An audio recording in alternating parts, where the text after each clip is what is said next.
Welcome to another episode of Whiskey's. On this episode of Whiskey's, we're going to review the 1792.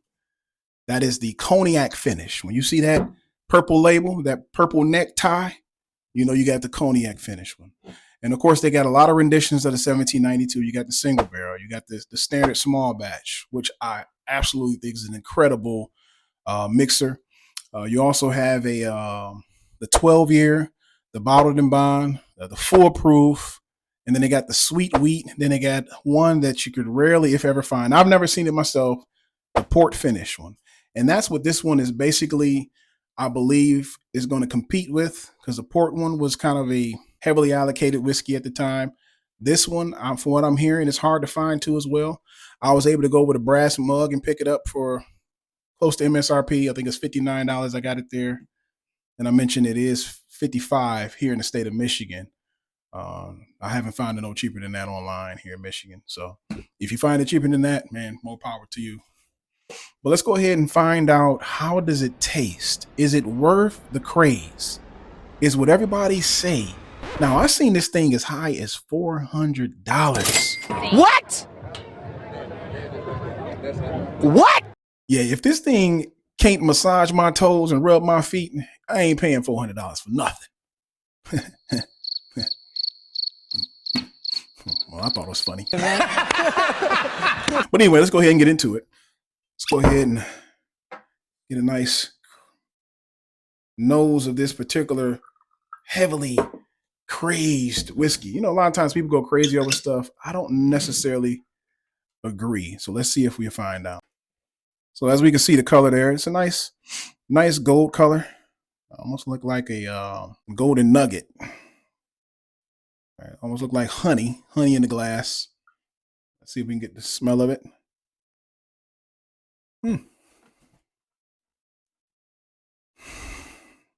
Wow, smells good to me. First thing I smell is honey, like some type of oak. And then deep down, you do smell like some stone fruits. You get a little cherry in there. Maybe a little prune or a plum. That smells good. Let's see how it tastes now.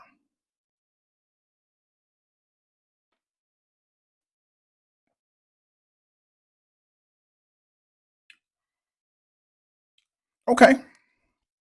Yeah, that's good. That's delicious.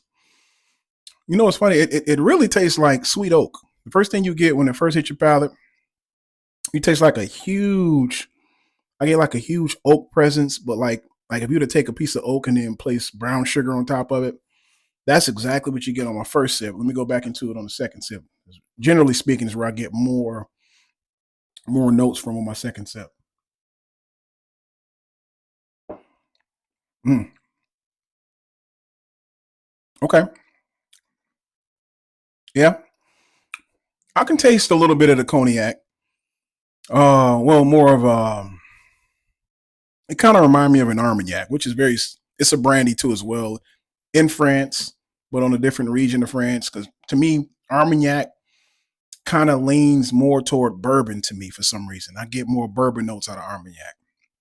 And that's what I'm getting from this one. I do get a little bit of the stone fruits, but it does lean more into like a mulberry. So you get like a sweet, bitter note in there. You get the wood with the brown sugar comes through. Once again, you do get a little bit of that cherry, maybe a little prune. Mm. Then there is the traditional bourbon notes. You got the vanilla or caramel.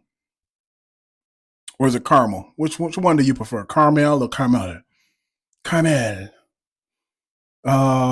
Yeah. It's solid, man. I mean, I wouldn't pay. Of course, definitely wouldn't pay no $400 for this thing. It's definitely not worth that. It's not enough complexity to it. It is only 95 proof, and it doesn't have an age statement, so it's at the very least 2 years old, right? Because if it is a bourbon, yep, it's a bourbon, so it had to be. I think it's a straight bourbon. Yeah, so it's at the very least 4 years. If it's a straight bourbon whiskey, it has to be aged at least 4 years. So it's aged at least 4 years, and then it's finished in a cognac cask. For how long? I do not know, and I don't think it says on here. I should have probably looked that up before I jumped into this, but Yes, it's a solid whiskey. I thoroughly enjoy it. Yeah, it's just very drinkable, man. It's not really potent, and that's what this tastes like. This is like a strong bourbon that the edges have just been curved downward. Thoroughly enjoy it. It's very good, actually.